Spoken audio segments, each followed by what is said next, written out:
Olá, tudo bem? Neste vídeo vamos voltar a falar sobre entendendo a corrosão, carbonatação do concreto, fatores que influenciam a carbonatação. Se você não assistiu o vídeo sobre carbonatação, está aqui amarrado aqui em cima, vá lá e assista, porque é interessante que você entenda a carbonatação. Nós vamos mostrar porque a carbonatação é um processo de micropilha de corrosão, tá?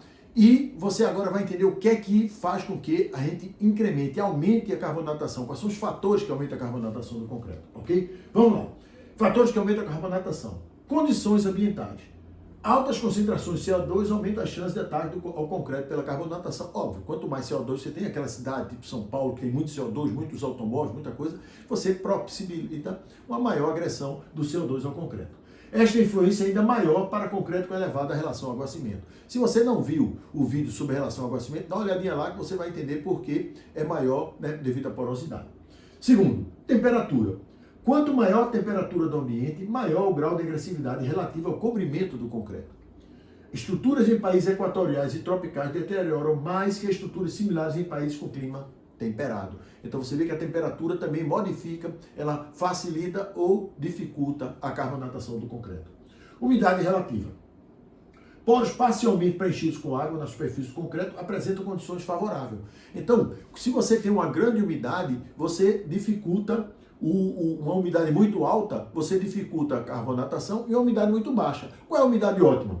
Umidade relativa entre 50% e 70% promove uma maior ocorrência de carbonatação do seu concreto. Então, quando a sua cidade tem essa faixa de variação e você tem uma grande concentração de CO2, você sabe que aí é o ponto onde você tem a maior agressividade em relação à umidade da carbonatação.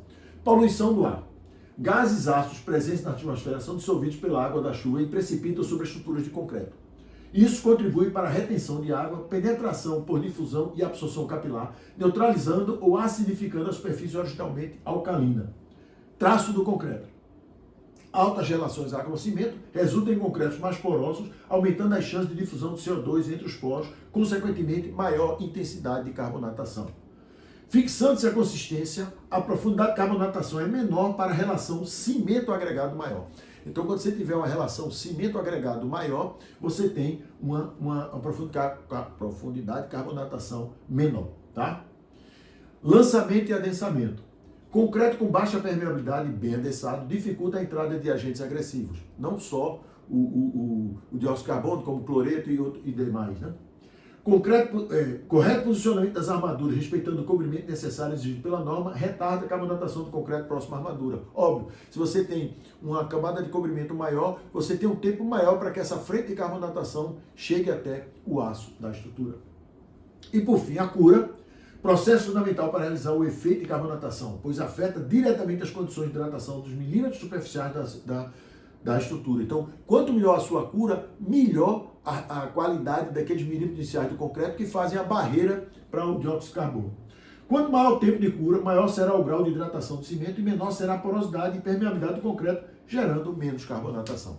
Então você veja que a carbonatação, como qualquer outra agressividade do concreto, a gente pode mitigar, a gente pode até eliminar, e eliminar é mais difícil, porque vai ter essa carbonatação, só que a velocidade é muito pequena. E se você tem a camada de cobrimento, você vai ter uma longa durabilidade.